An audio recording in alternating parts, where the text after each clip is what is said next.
your exclusive chance to win 2 VIP hospitality tickets to Arsenal versus Chelsea worth over £1,500 is finally here. AFTV is teaming up with Raffle, the marketplace for luxury raffles, to give one lucky winner these tickets. We're talking free food, drinks, great seats, and a day at the Emirates that you'll never forget.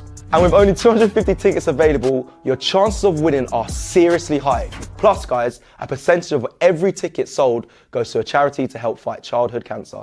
It's completely transparent and the checkout is easy. It takes less than 1 minute and you can even use Apple Pay.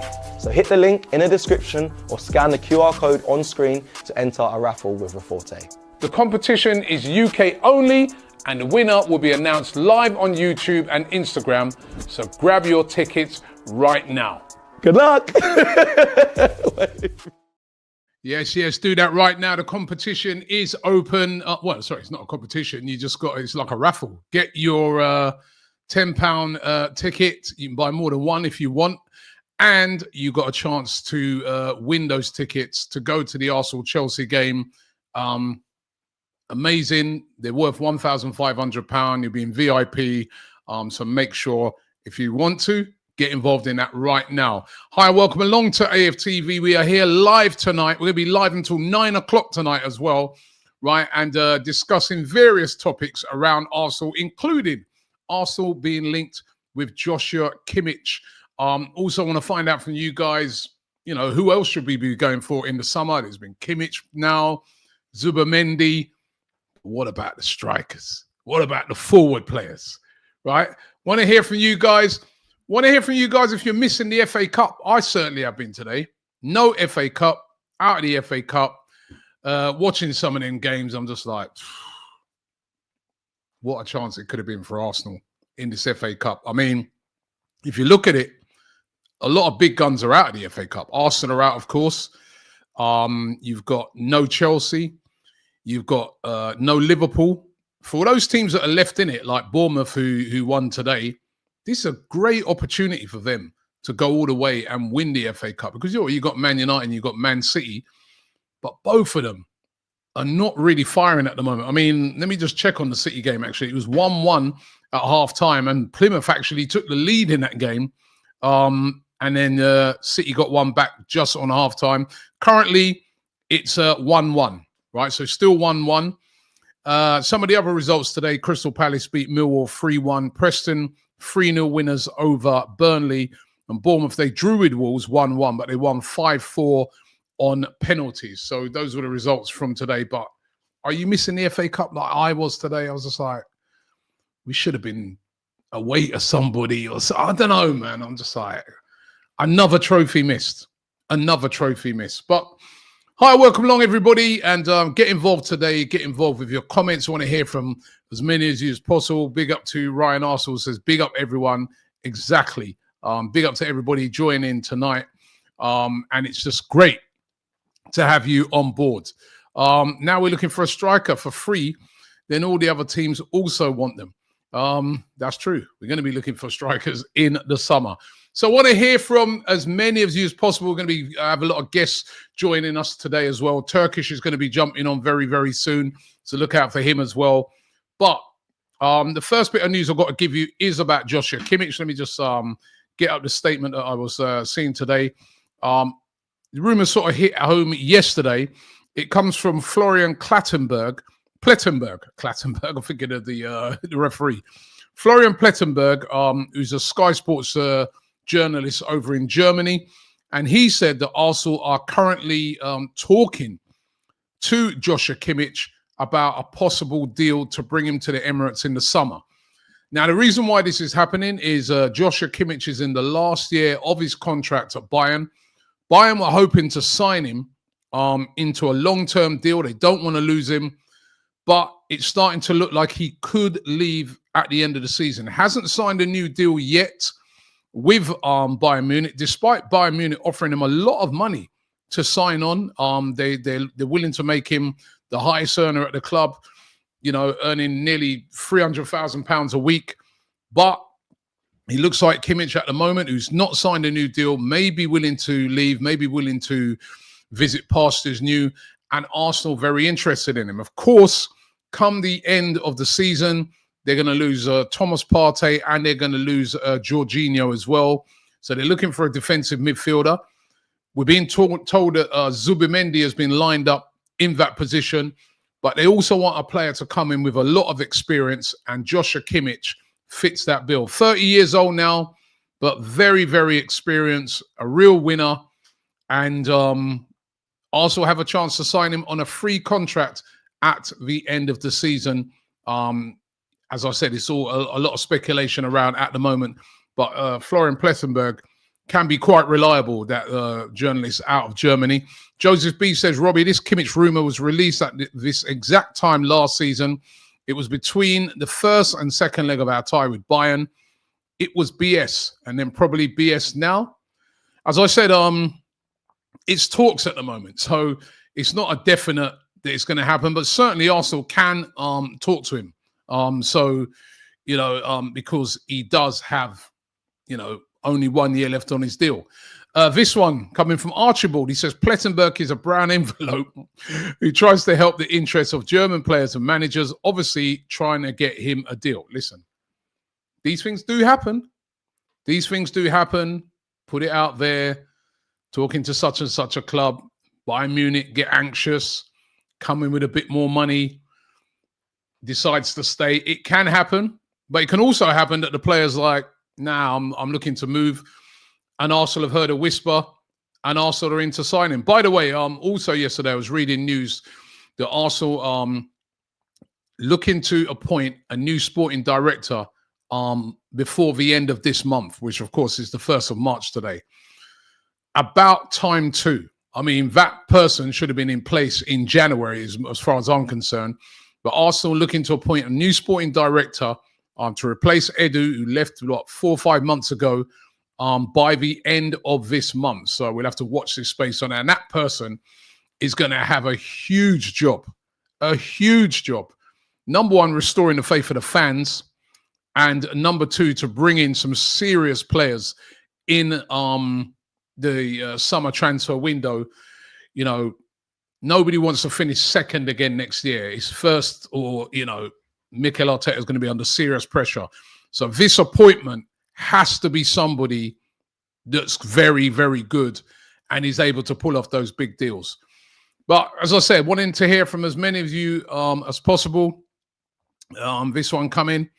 Kwame says, are we seriously going to sign Kimmich? Who knows? As I said, it's just a rumor at the moment. We heard a lot of rumors in January, and none of them really came. Well, none of them came through. So this one here from Didier. He says, when we needed him most, we never got him. Now he's 30 plus, we want him. Whatever happened to don't settle for less and want him more? We're linked with players. What happened to last summer? Well, listen, he wasn't moving last summer. He stayed in his final year, which is what a lot of players seem to be doing now, running down their contracts, like what Kimmich has done now. And then all of a sudden, the ball is in your court, because you can leave for free. So if a team comes to sign you, you can turn around and say to that team, well, listen, I want a signing on fee. And I want, 15 million pounds to sign on. That means you'll get sometimes a raise up in your wages, because, you say, let's say he's at Bayern and he's on 200, he might come to Arsenal and be on 250, 300. So you get a raise on your wages and you get that big signing on fee. And that is why a lot of players are doing it. We're seeing Trent Alexander-Arnold run down his contract at Liverpool, Salah, Virgil van Dijk, whether they stay or not. I think the one with Trent, he's definitely going to go, but it'll be a similar thing. He'll get a big signing on fee. He'll get probably an uplift in his wages. And the club that signs him saves money. They don't have to go and pay a huge transfer fee. And the real losers are the club, because the player walks away for free. And that is why, clubs don't like when this happens. Well, unless the player's a player that they're willing to let go. Don Tony Pulis, he says, Kimmich is a baller. Think the wages will be an issue. Apparently demanding very, very high wages, but he is a very experienced player. And I think that experience will be very... I mean, Jorginho, I think, has been a good player for us since he signed, very experienced. And if we are going to lose Jorginho, you want to bring in a player that's going to have that sort of similar experience as well. And Kimmich certainly fits that bill. Pavlovich says, to sum up how bad the transfer window have been, which this guy somehow rated one of them as a 7 out of 10. You're going to keep going on about that? We signed a second choice keeper on loan to play in a competition he was cup tied for. I mean, that was crazy. That was crazy. That signing of the keeper was a desperation signing, because remember, they were trying to get the keeper from Espanyol and they didn't manage to get him. So that was dreadful. What really gets my goat more is January, because you know what? You do what you do in the summer. All right, you say to yourself, all right, they would have thought that might have been enough, and you never know. Could have been if everybody had stayed fit. But once those players went down injured, they needed to do something about it in January. And to say there was nobody, right? I watched the game last night, Aston Villa. Who scored the 2 goals that won them the game? Marcus Asensio, a player that was at PSG in the January transfer window. And from the start of the window, they were trying to push him to certain clubs, Arsenal included. Asensio is available. This is a guy who's played for Real Madrid. He's at PSG. He's not getting game time. He's got a lot of quality. All right, he's 29, but he was only a loan. No obligation to buy, a loan only. You cannot tell me that wouldn't have been a good addition for Arsenal when we had no forward players available. I think he scored 4 goals now since he's come in January. Those 2 last night took Villa through to the quarterfinal of the FA Cup. He scored a couple the other day in the Premier League as well. I mean, come on. And then there's Randall Kola Mawani, who's another one that came in at the start of January and was been scoring goals for Juventus. So to say there was nobody there, those are 2 strikers there that were available on loan with no obligation to buy. Don Tony Pulis, yes, brilliant, mate. Thanks for the super chat. Rogine says, have you considered that maybe Arteta doesn't want a pure focal striker? He needs to like having forward players he can rotate around in his systems. I think that's Rogine. I think that's how he's been. In not signing a striker. But I do think he wants a striker, because they were trying to sign Sesko in the summer transfer window. He's said to be a huge admirer, Mikel Arteta, of Alexander Isak, and they're both out-and-out strikers. Now, they're both out. When we talk about out-and-out strikers, I think a lot of strikers nowadays can drift around in multiple positions, but the key to it is a striker is in the box to get on the end of things, and we just do not have that player. We do not have that player right now. So I do believe that he does want a striker now, but where is it? Where is it? Kimmich would be good, says IFK. We need young blood, says Jermaine.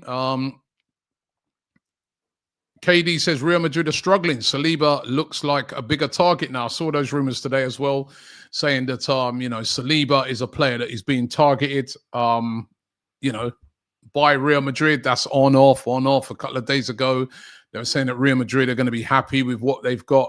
Let's wait and see how that one turns out. But certainly he's going to come under threat. So you got players like that. You need to be winning things.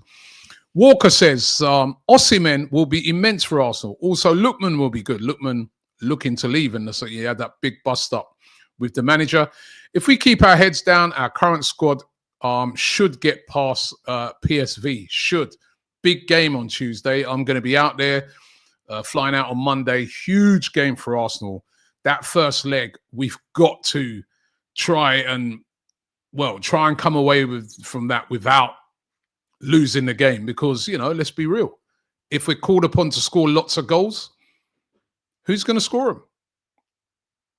Who? Donald says we need about 5 good transfers this season, including a world-class striker. And I got you right there. I got you right. There's a lot of players needed.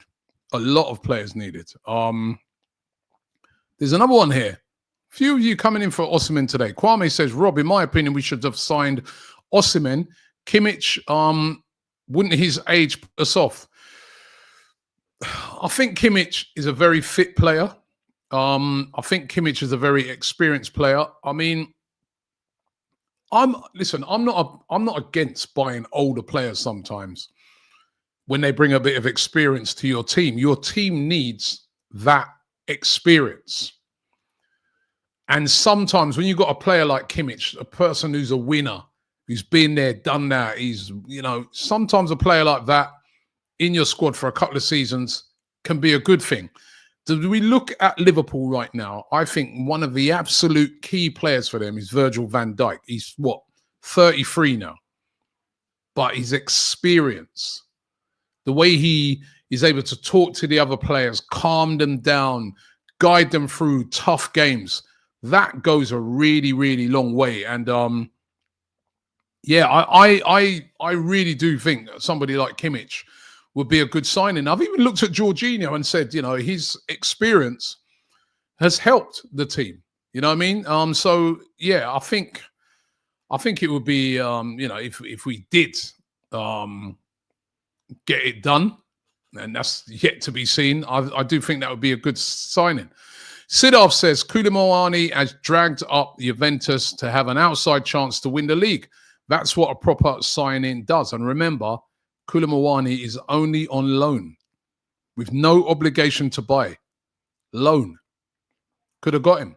Was available right at the start of the transfer window. Right? And Juventus bought him in early. We could have bought him in early, but we did nothing. Sold Biriev for 4 million, but plays Havertz and Mourinho up top, says Viggs. Now, the Mika Biriev one, I remember seeing him play for the under-21s and saying, hey, this kid, something about him, man. He looks all right. Never really got a chance at Arsenal. Went out on loan, did brilliantly for Sturm Graz. Has been bought by Monaco. I think he scored 3 hat-tricks since he's been there. He did look to me like a natural striker. But again, what do we say? What do we say? Hi, Robbie. You don't will win the Champions League with no striker. Ingrid Landmer Trandevold will also don't win a race with bad skis. The Ingrid fan club, Kaiser Franz, is back. As I said, can she play up front as a striker? Because we need someone right now. I was asking my daughter the other day, what do you reckon if we could get Russo to leave the women's team and come and play for us? Is it a possibility? I mean, we got nobody at the front, and she is clinical. Even someone like Blackstenius. You know what I mean? Ulf says, if we buy more defenders and defensive midfielders now, instead of a striker, attacking midfielder, number 10, another striker, winger, they are crazy and need replacing. Of course, listen, I do think they will get somebody in the sorry, I was just reading a message here from Turkey. She's going to be coming in soon. We will get a strike. Well, actually, no, I'm not putting no guarantees on it. I said that they're going to get someone in January. I was convinced, and they didn't. Despite the injuries to Saka, to Jesus, I am not vouching. Well, it's not like I even vouched, but I was just like, they're gonna. And then I'd heard through a very good source that they're definitely bringing someone in. And that Arteta is desperate for a forward player, and we still didn't bring anyone in. So now, listen, I believe nothing. And by the way, do you remember when I've been saying to everybody that Saka, 4 to 6 months, that injury? And we started seeing all this stuff about, Saka's going to be back in this month, March, start of March. Saka should be. Mikel Arteta saying yesterday that Saka and Martinelli won't be back until at least April. So, and look at the big games we got. this month, at least April. So let me just go through the fixtures. There was a change to some of the fixtures yesterday as they changed around some of those games for TV. But let me just take a look at some of those upcoming fixtures coming up. Go onto the website. First thing that flashes up is it's telling me to buy kits and stuff like that. Right. So obviously we know we've got PSV come Tuesday. Manchester United next week, Sunday, 4:30 kickoff. Second leg against PSV on the 12th of March. 16th of March, Chelsea at home. So 2 big games in the Champions League and 2 big games in the league. Even though the league's over, those are 2 big games. Chelsea and also Manchester United got a secure top 4 as well. None of them without Saka, none of them without Martinelli, none of them without a striker. But didn't need anyone in January. It was all good. It's crazy. It's crazy. It really is. Let me see here. Robbie says, I'm King in Black. He says, do you think we'll win more than 5 games for the rest of the season? Can see City finishing above us. Well, listen. Let me go through some of these. I guess you're talking league games. Of course we can beat Manchester United. They've been on horrible form at the moment, even though we didn't beat them in the FA Cup. Just to remind everybody, it was penalty shootout in which we lost that game. But even without a striker, we've got enough to beat Manchester United, I feel. But we've got to turn up. We got Chelsea at home. Chelsea haven't been firing. That's another game that we can win. Fulham at home, I feel that's a difficult game, but it is winnable. Away to Everton, difficult game again, but winnable. At home against Brentford. Brentford have been playing well, but winnable. Away at Ipswich, winnable. Crystal Palace at home, winnable. Bournemouth at home, winnable. Liverpool away, you'd have to say that's Liverpool, are definitely favourites for that. Newcastle at home, who knows with Newcastle? I mean, we haven't beaten them this season, so you'd have to make them the favourites, but they're a very up and down team. And then the last game of the season, Southampton away, yeah, we should win that. So that's the frustrating thing about it, right? All right, I know the injuries, but also the frustrating thing about it is there's a lot of games in there that you would say are games that Arsenal can win if they had, especially if they had the tools right now. Those would be games that you'd be looking at those quite confidently that they could win and go on a great run. But they haven't got the tools. So all of a sudden those games become difficult. Archibald says it will be Sesko or similar as Arteta will want to play Havertz as his number 1. But I do think you'll get someone. Look, I was looking at Sesko today. The guys posted something on AFTV, on X, and on Instagram. Let me just see if I can find it right here. Right. Yeah, here it is. If you go onto the Instagram page, you can see this. And they were comparing Benjamin Sesko with Alexander Isak. Now, Sesko this season has played 34 games, 17 goals. That is very respectable. That's like 1 in 2. Isak, who's been on fire this season, 30 games, so that's less games, 21 goals. So he's definitely been hotter this season. But the thing I do say to a lot of people is that I know everybody wants that ready-made immediate player. Isak wasn't that ready-made immediate player when he came in. Isak, has taken a couple of seasons to get to this. It does, you could buy a Sesko now and he could become like an Isak. Sometimes you got to back a player in a different system with different better players around him might score more goals. It's a gamble when you make these kind of signings, but I'm not against the signing of Sesko. I actually feel we need 2 strikers. I really do. I think we need to sign 2 strikers in the summer. I'd like to see Arsenal sign Sesko and somebody like a Mateus Cunha. That's what I'd like us to. He scored a banger today, by the way. But somebody like that who's knows the league, scores goals, can play as that second striker, can play right across that front three, and a Sesko. I think we should be signing too. That's my opinion. I don't know what your opinion is. Got Don Tony Pulis again. He says, Champions League aside, is Arsenal really attractive to top players that are needed? Tired of getting other teams' rejects. I do feel Arsenal are attractive. Listen, if you come to Arsenal, the first things first, and I know fans ain't going to want to hear it, but first things first, you're going to be playing Champions League football. And that is attractive to a lot of players. Somebody like a Benjamin Sesko, Victor Gyökeres, all these sort of names, they're going to want to go somewhere in their next move where they're going to be playing Champions League football. They're not going to want to go and play for someone really in the Europa League or Conference League. They want to be in the Champions League football. Champions League, if you're a top player, that's where you want to be playing. So they want to be playing in the Premier League and they want to be playing in the Champions League. That makes you attractive. Arsenal's history is attractive. If you're a striker, and I'm just going, say it was me and I was a striker, I'm thinking, right, let me go and try and emulate Thierry Henry. They've had these great strikers in the past, Arsenal.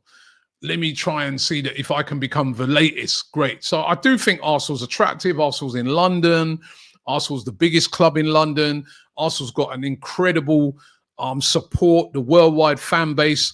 I mean, listen, if you sign for Arsenal, and I know these things might look trivial to some people, but these are big when it comes to agents and things like that. They've told me this before.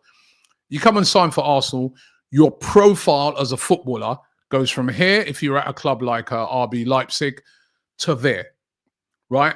You immediately, say, for instance, on social media, will go from having a couple of 100,000 followers to millions if you play for Arsenal. That is facts. That is facts. Somebody was, I was chatting the other day. I don't know if you guys are aware of this industry where they sell cards.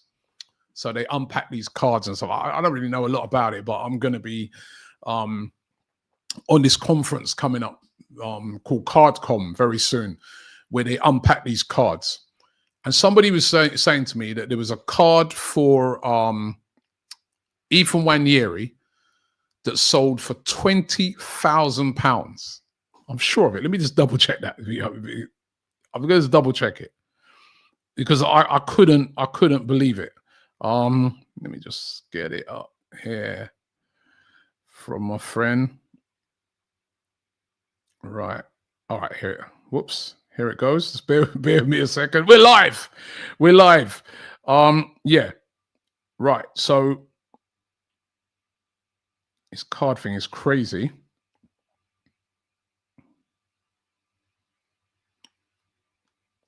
Now, I'm glad I got it up because I was wrong. It wasn't 22,000. That was for another player, but £10,000. Ethan Nwaneri's card sold for £10,000. A 17-year-old who's only just broken into the team. His card sold for £10,000. That tells you about the profile you get when you come to a club like Arsenal. So, of course, it's attractive. Of course it's attractive. We've got Turkish in the building. Let me get Turkish in. How you doing, bro? Yeah, I'm good, man. How about you? Yeah, good, man. What you been up to? Is shopping and stuff like that out with the fam? Costco trip, man. You know how that goes. And the car park was mad on the way out. Like, I've never seen anything like it. Like, to be honest, I've had to calm down a little. So this is what happens, right? When you get knocked out of FA Cups and that. Now you start getting dragged around the place by the missus to go to Costco and things like that. You know. You know what? A guy just asked this question. Is Arsenal, if you're a footballer, is Arsenal an attractive proposition for a player? I just answered what I thought. Well, I want to hear from you. It's attractive to most players, bar the very elite, I think, if I'm honest with you. And the only reason that is because we don't win enough or we don't show enough ambition to win. So the elite don't really look at us as elite.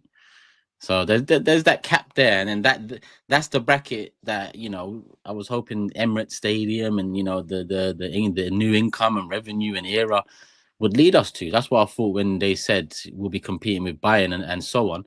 It would mean in the transfer window too for the very elite. We cannot attract the elite. Like, I always like to put myself in the shoes of others or anyone involved in a deal or anything in life. And if I put myself in the shoes of elite players, every single one of the elite players we've had since the Invincibles, that have come in since the Invincibles, or have molded through the academy, like Fabregas, Van Persie, Sanchez, they all left because of a lack of ambition. Ozil different, very elite, and Oba different reasons for leaving. But even for them, it's not like they got the, in my opinion, Ozil definitely didn't get the legacy at Arsenal that Ozil should have got, especially considering the noise when he came in, how good a player he was. He was elite, elite. But that happened with circumstance because they got, was it Bale? Because they got Bale, I think it was, or they got somebody in. Di Maria, Ozil had to go, and that's how we got Ozil, and that's probably the most elite player we've managed to get. But that's again because it's not we went and took him; it's because of circumstance, and it happened to be. But we were still attractive to him, so there's a certain level of attraction with Arsenal. But there's a cap there because yeah, listen, you're right. We got to start. We definitely got to start winning things to attract that real elite player. But it's not just that. We got to pay them as well. I think even though he can't be classed as elite yet, but I think the biggest signing we pulled off recently, obviously the Declan Rice thing, because he was wanted by City.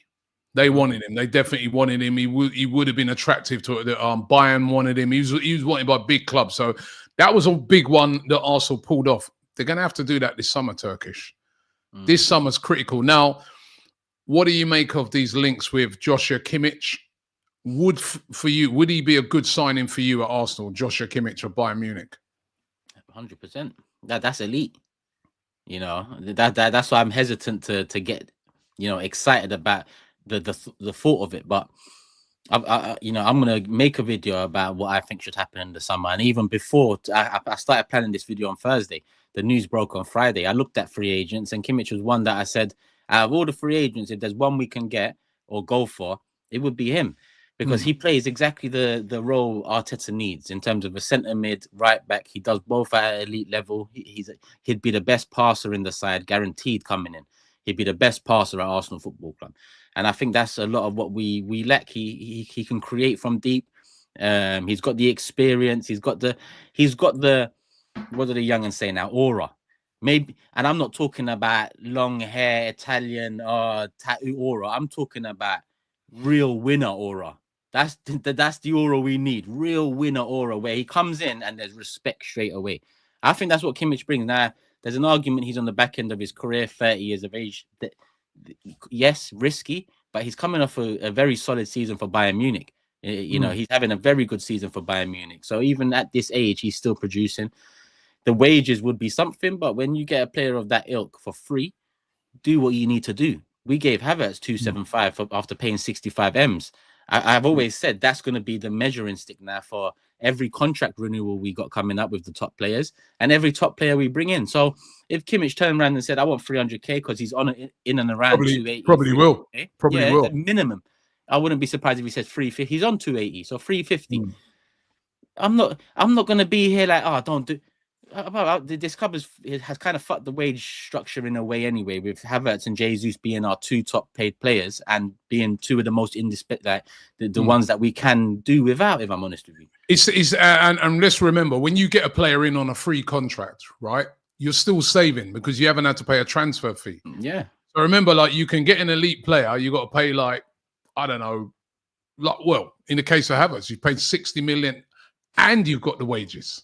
Right, of 300,000. So it's way, way more than a deal for Kimmich, where you just be paying, I guess, the 300,000. So, you're not paying that huge transfer fee. And this is why we're seeing this increasingly now. They're running the contracts down because they can go and get a transfer. They can go and get a loan. Sorry, not a loan fee, a signing on fee.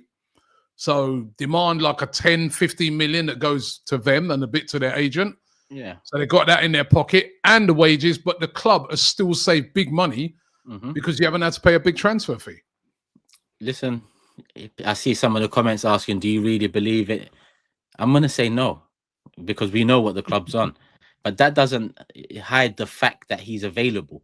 And it's it's Florian a player Plettenberg who is pushing, pushing this one.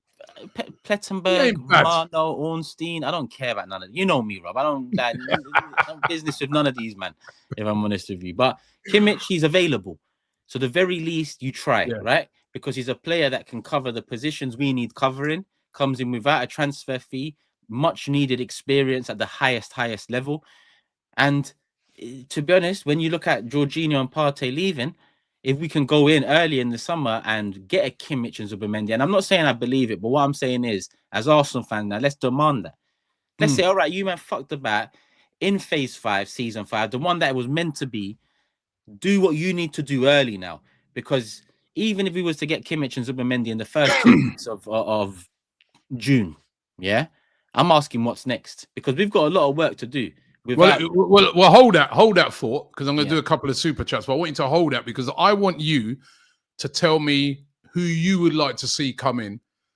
If you had the purse strings, right, what you would get and players that you would get this summer, right? By the way, Man City winning 3-1 now against Plymouth. They were 1-0 down. The game's coming to an end, I think, here into the 94th minute. O'Reilly with 2 goals. De Bruyne, Plymouth's brave run comes to an end. Remember, they knocked out 2 Premier League teams, including Liverpool, and they had City 1-0 down, but it was always going to be a stretch at the Etihad. Yeah. I'm getting into some super chats. Ammo says, "Hi, Don Robbie. I met you at the crematorium in Milton Keynes, the Indian guy in a suit with his wife. I remember you, bro. You was a really nice person, and your wife as well." He says, "I met you on Tuesday. It was an honor meeting you, and thanks for stopping to chat regardless of the somber environment." This is my good friend Ken Brown, who passed away.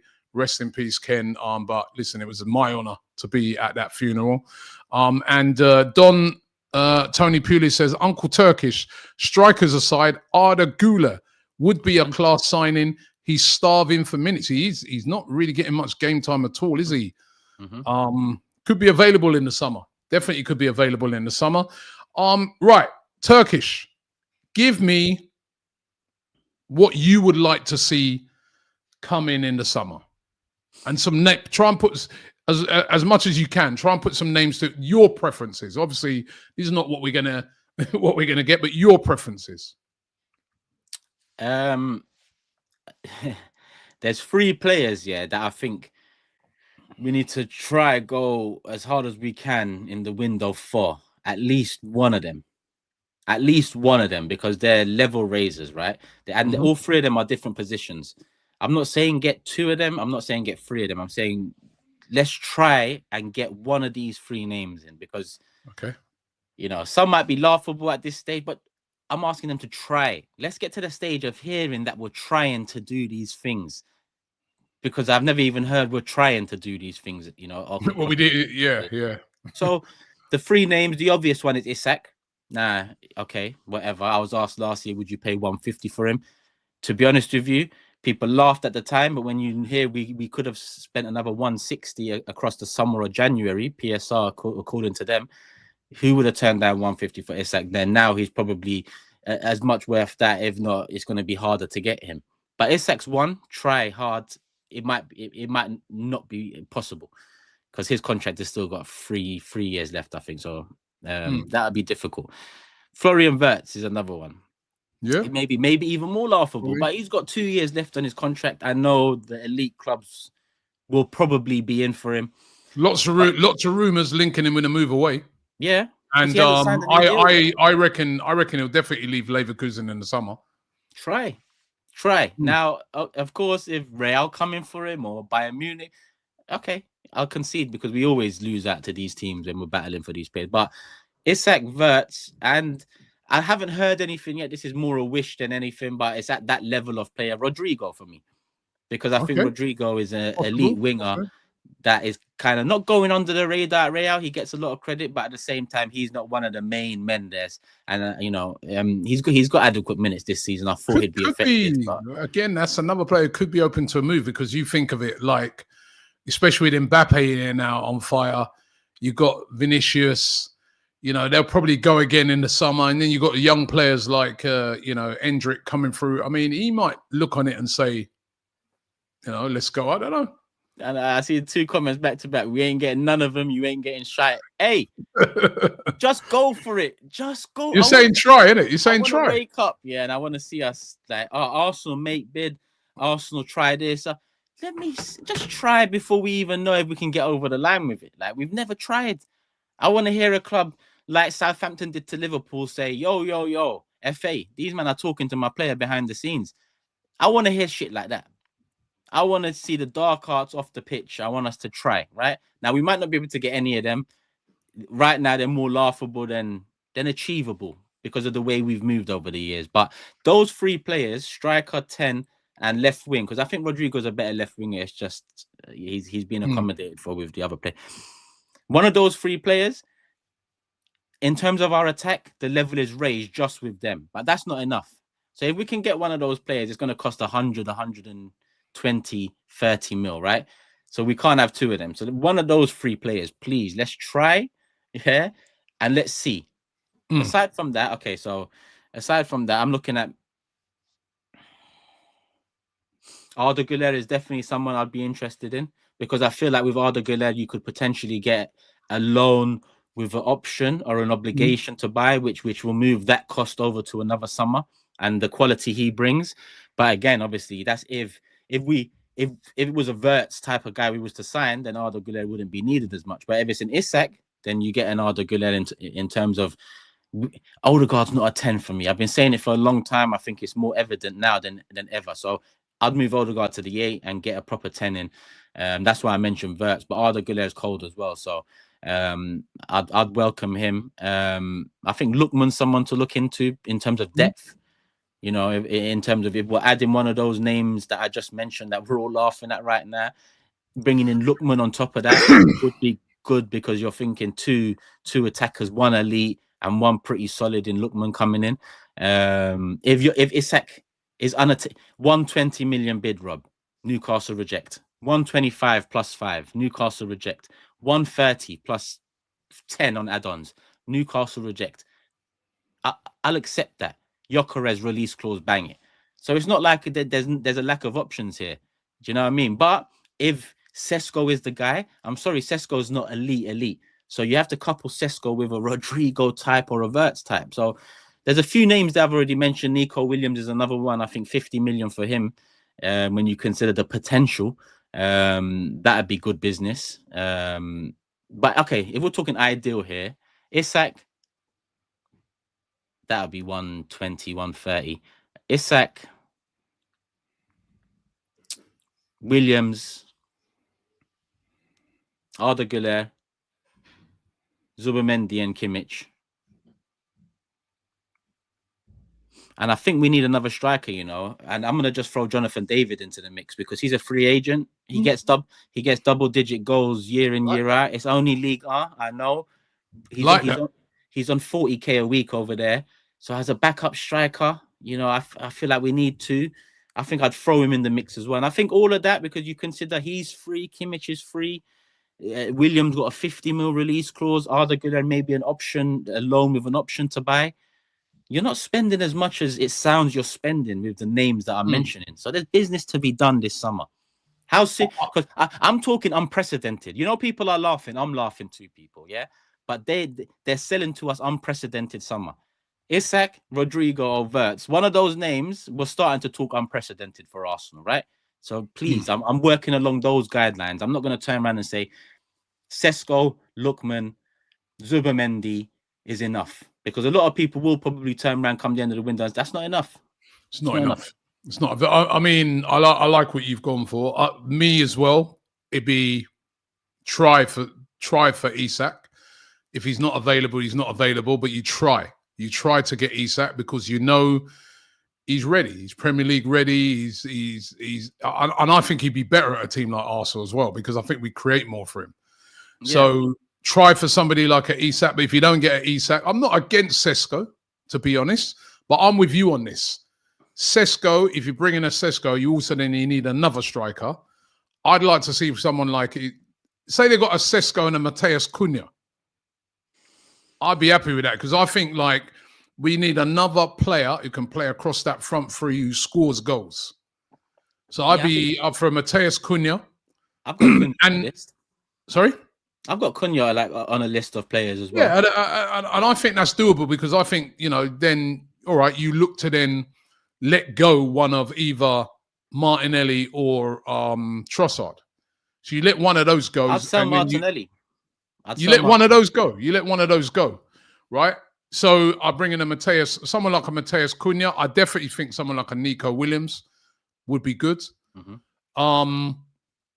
Zubimendi and somebody like listen, if we've got Kimmich, I think that'd be a great signing because I do worry a bit about with Jorginho leaving, some of that experience going out of the door. It's important, right? So somebody like a Kimmich, like you said, is a winner. Experience would be a great signing.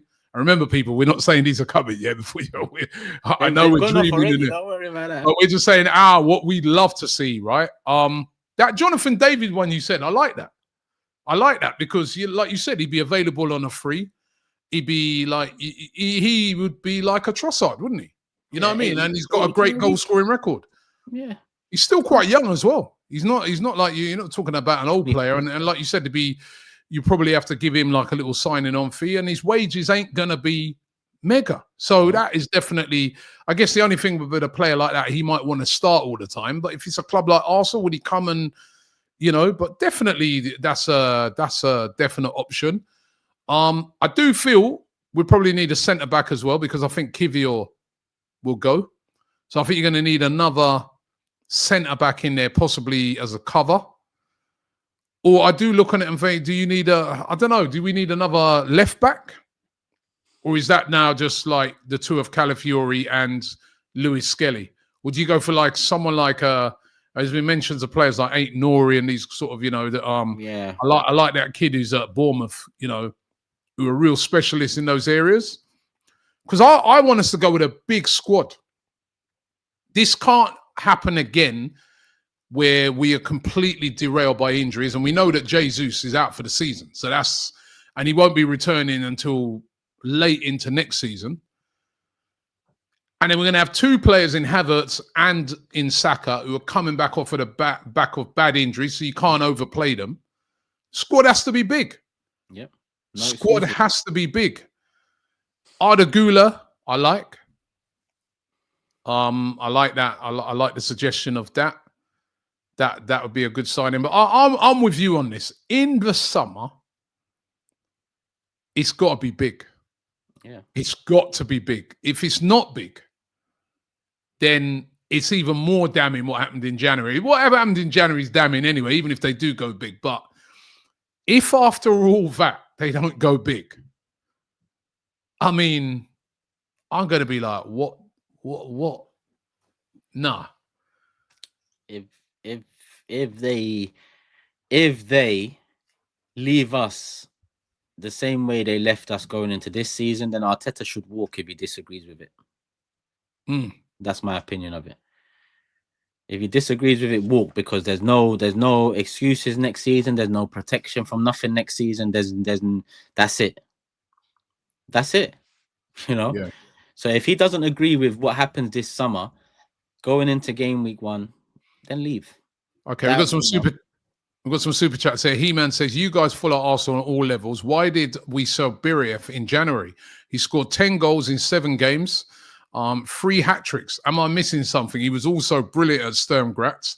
I said it earlier. I watched him play in an under-21 game, and I was like, hey, yeah, this kid's all right. But they didn't really make any attempt to keep him. They sent him to Sturm Graz.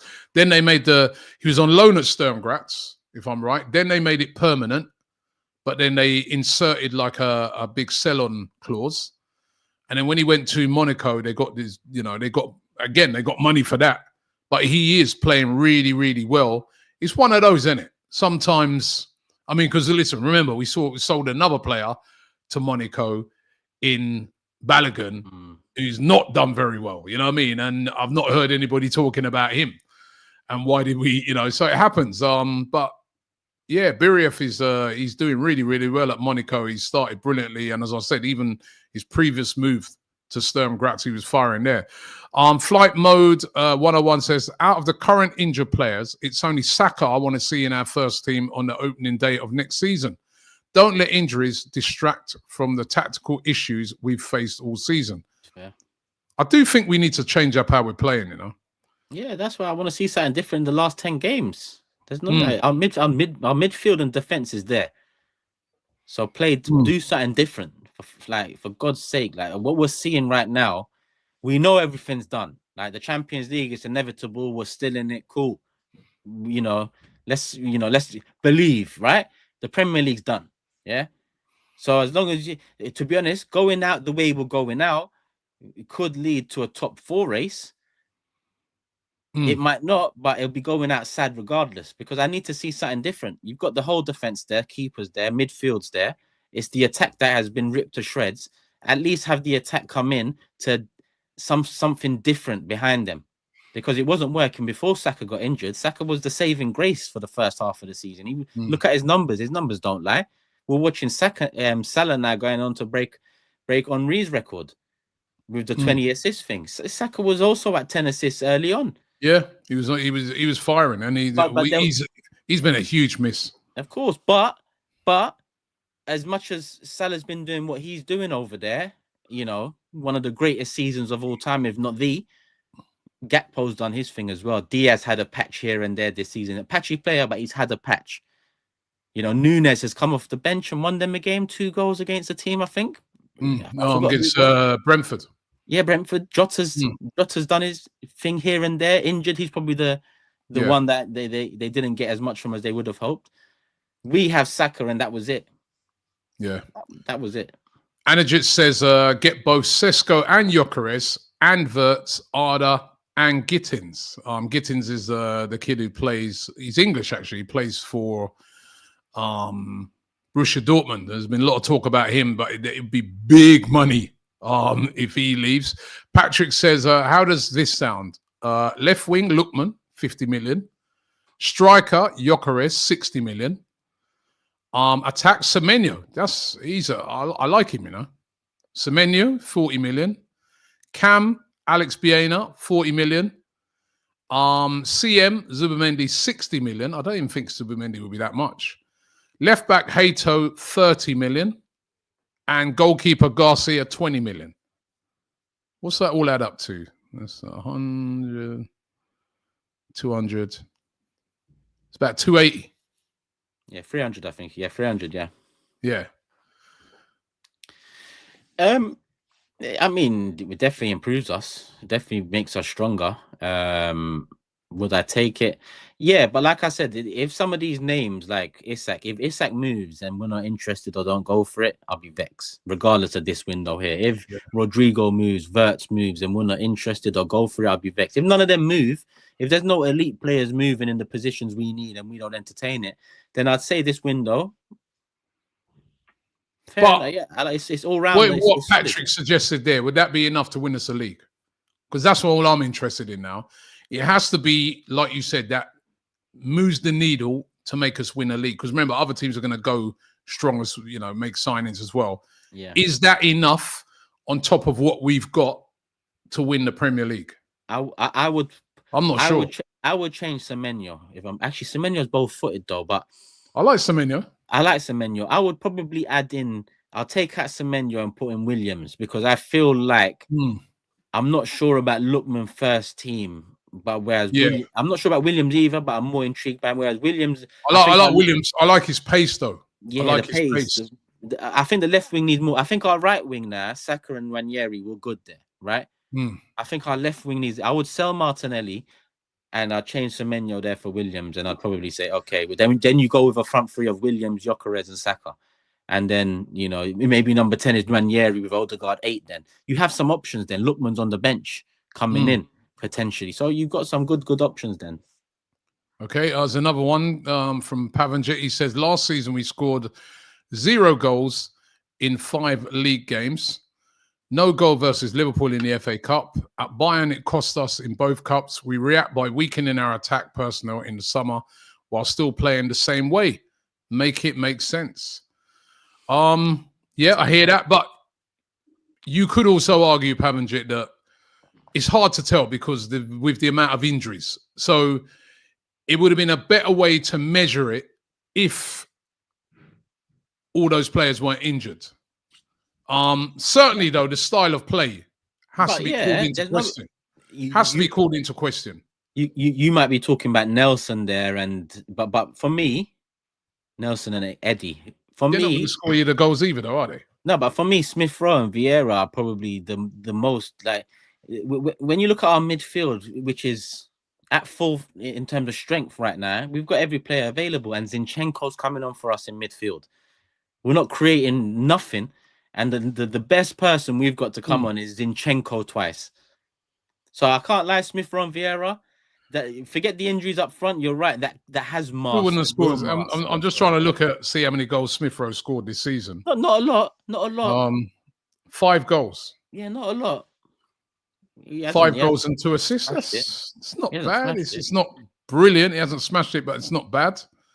And Eddie, we know he's only scored 1 goal, which was on we scored a goal today actually. So a good goal, that goal he scored today actually. He scored a goal in the last Premier League game. So he scored 1 goal. So they ain't exactly. We needed to improve on them. 100%. And Fabio Vieira is the other one he said, isn't it? I don't know. Let me see. Don't even bother checking what he's doing. Like, I'm not looking at these guys saying, "Hey, look at what he's doing over there." What I'm saying is, there's no excuse for that because Fabio Vieira 2 goals. Oh no, sorry, I'm looking at the wrong Fabio Vieira. Oh no, I'm looking at the right Fabio Vieira. 2 goals. I don't know how many there is, Rob, but yeah, two goals this season. Yeah. So it wasn't the wrong move to maybe move those guys on. We just needed to improve and get better. Actually, so what? Mika Marino scored 4, isn't he? Yeah. So he's actually got just 1 less than Smith Rowe. He scored more than Fabio Vieira. Yeah. But it's just going back to that super chat. It's just leaving us in a position with the lack of options to the point where we're doing what we have to do throughout the season. It's not just Marino playing up top. Zinchenko's coming in as our main midfield improvement mid-game twice now. Crunch time. James said I'd rather spend 90 million on Morgan Rogers than 130 million on Isak. Am I crazy? Isak's injury record scares me if we're spending 100 million plus. Morgan Rogers, he's not a striker. He's a very good player. But on that, does he make a good point about Isak? His injury record.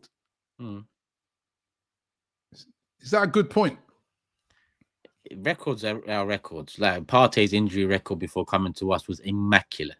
Immaculate. I think he missed 2 days. And then look what he's done for us, or how many he's missed for us. So the cookie could crumble either this way or that way for you.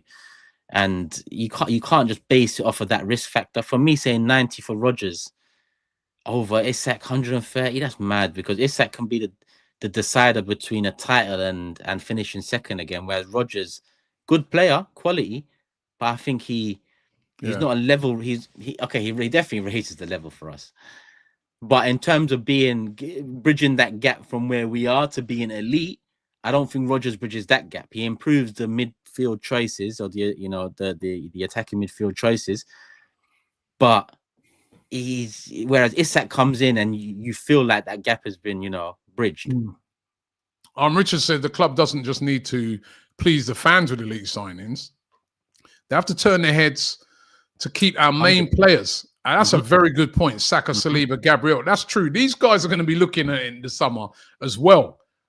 Rob, and they're going to be like, that is a great point, Richard. That really is. That's why, before I came on, obviously, I was listening. I think you said, and a lot of people have been saying this, people are going to look at Sesko, his record, and it's not great. But remember when Isak joined Newcastle? Yeah.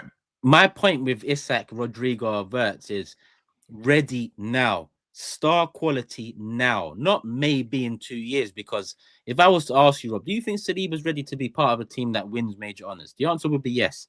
Do you think Saka's a player that's ready to win? Yes.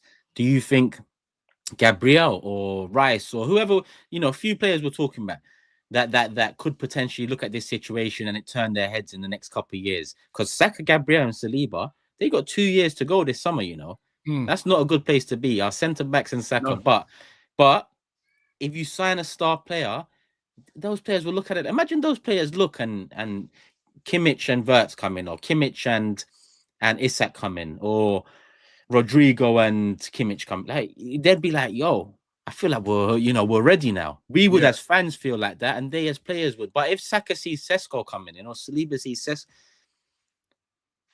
it's not the same. No disrespect, but it's not the Saliba's going to be like, how long am I going to wait for this guy? Because Real are calling me with Mbappe, Vinicius, Bellingham, and more, right? And you want me to wait for Sesko next? Get out of here, man. Yeah, that's a good point. I mean, you're right. Those players are going to want to see. They're going to be sitting there and thinking, right, what's going on this summer? I don't think there has to be 2 marquee signings, I feel. Yeah. Minimum.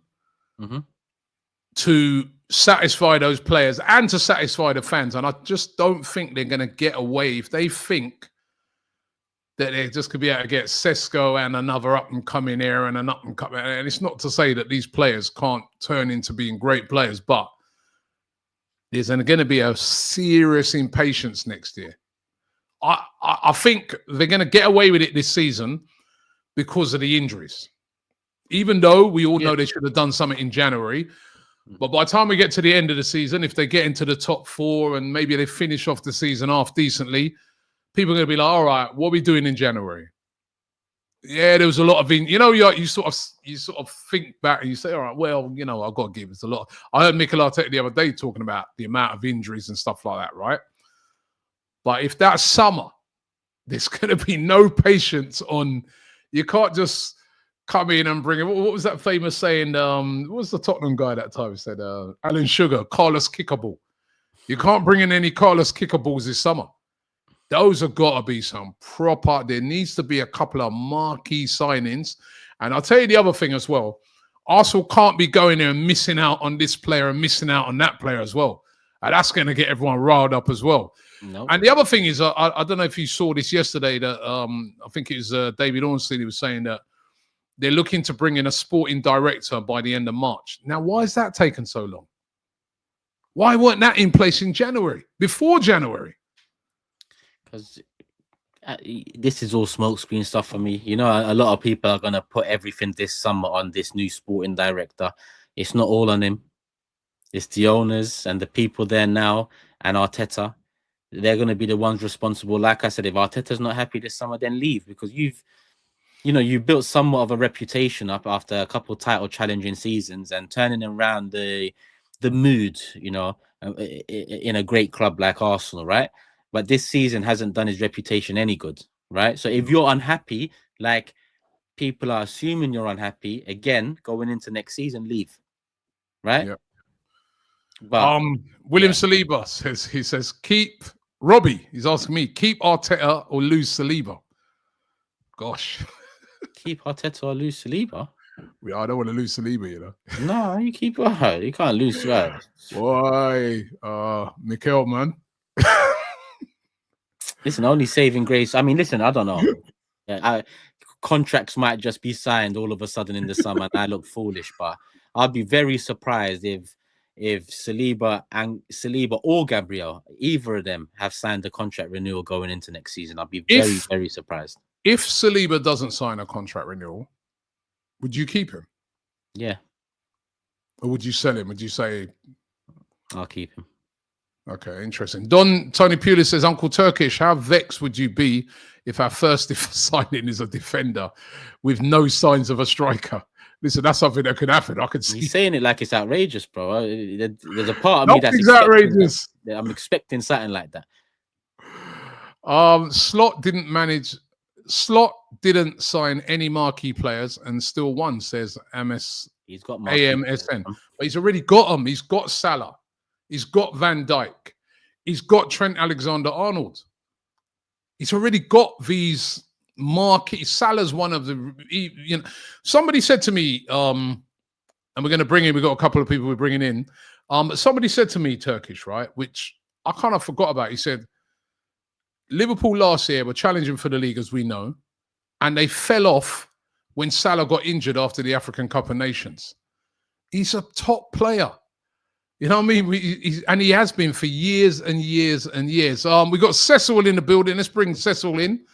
And we've also got Stricto in the building. Stricto, big up to you. Thanks for joining us tonight. You guys, how you guys doing? Good. Stricto, orange prison jumper, yeah? Right. It looks like it's Pentonville or something, bro. What's the Wi-Fi there, yeah? But Guantanamo Bay, bro.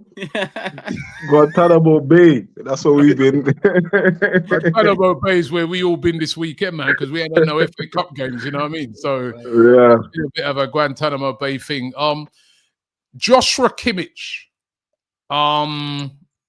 Let's go with our guest first. Joshua Kimmich, Stricto. Would you be happy with that? Yeah, I mean, experienced player, won it all, German international. Very good player, actually. But in addition, to everything else, like, I don't want this to be just sort of like the one of two players, if you know what I'm saying. Like, I'll take Kimmich, but we've been here before where it's like we get this sort of, is it on a free, innit? Yeah. He would be on a free, yeah. Yeah, be on a free to add to some other unknown guy we're gonna get. And yeah, the cycle continues, innit? I get what you're saying, though. I get what you're saying. You wouldn't put it past Arsenal bringing Kimmich in, giving him number 10 and parading him like he's the. Yeah, there you go. There you go. We saw it even like with the Sterling thing, for example. Remember when we got Sterling? The hype the Arsenal media was giving this guy. The hype. This guy, yeah, you would never known he was a loan signing the way it was going on. Like, it was almost like, yeah, we've just signed this mega superstar. Like, he was on Arsenal media, I swear to God, every day for about 2 weeks. 2 weeks, they was interviewing this guy. They had bare different content pieces on him. And that, like, bro, I was like, hold on. This man's on loan, you know. He's on loan. I don't understand this. But listen,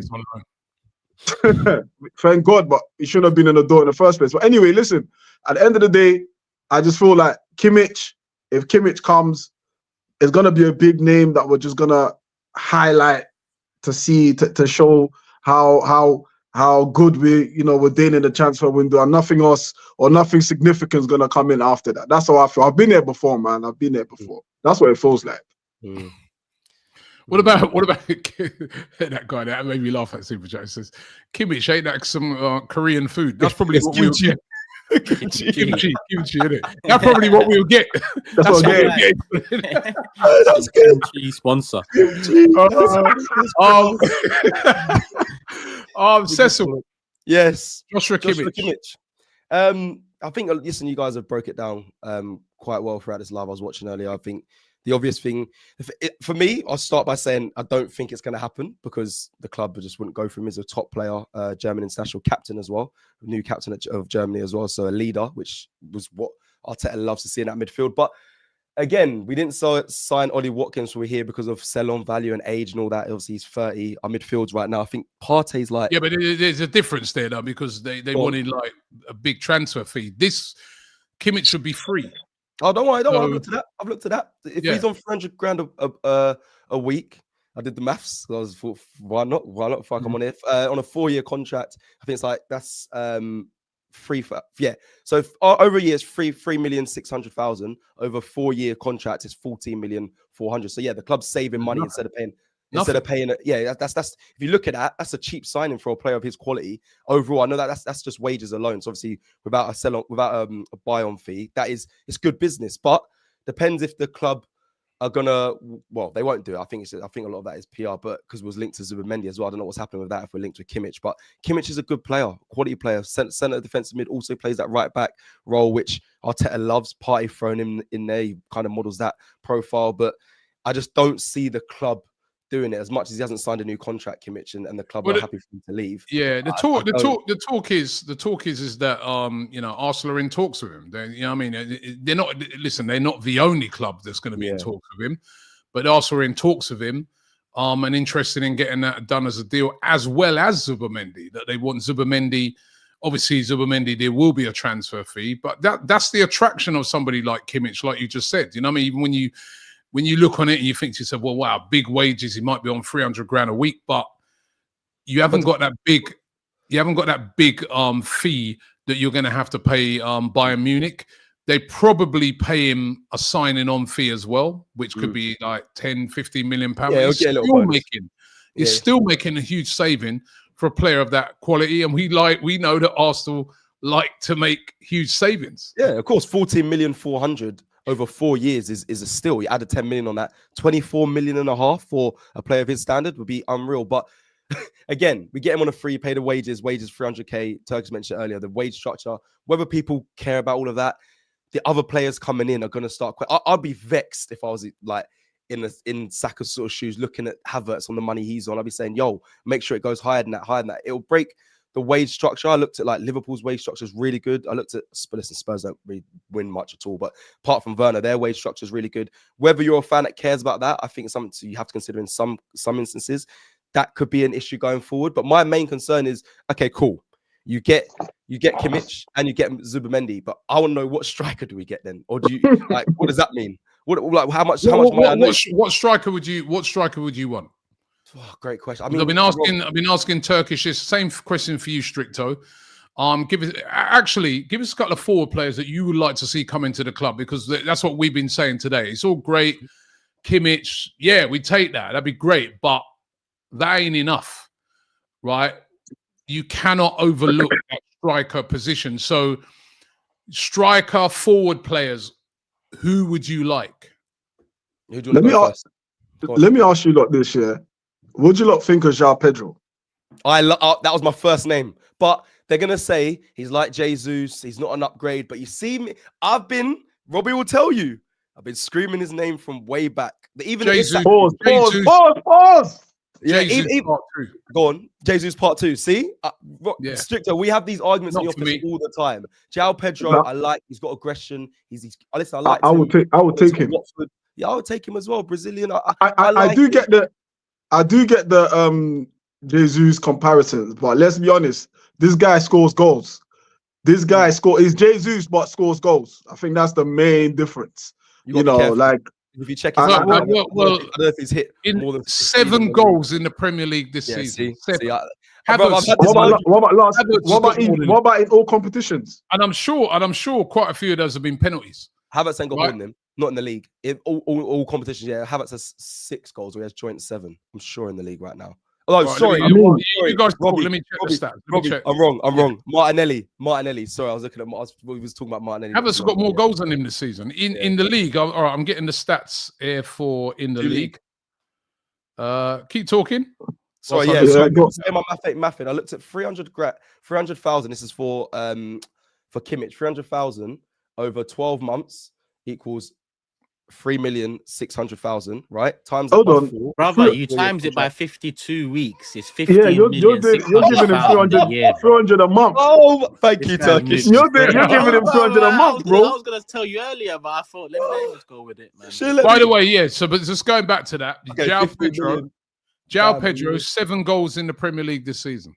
62 million, still good. Sorry, go on. 7 goals this season. Well, okay, what about last season? Thank you, Who you man talking about? João Pedro.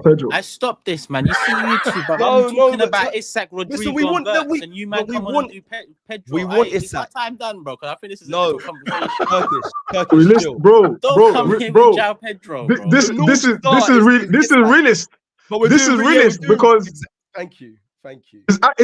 This is realist, bro. Like, let's be real. We're not gonna get Isak. We want Isak. We're not gonna get Isak. Let's even park that. We're talking about Joshua Kimmich's flipping weekly wages at 300. How much do you think Isak is gonna demand? Bro, it's not gonna happen, bro. Bro, didn't that report come out yesterday or something? And we've got, even with Liverpool, our wages are less.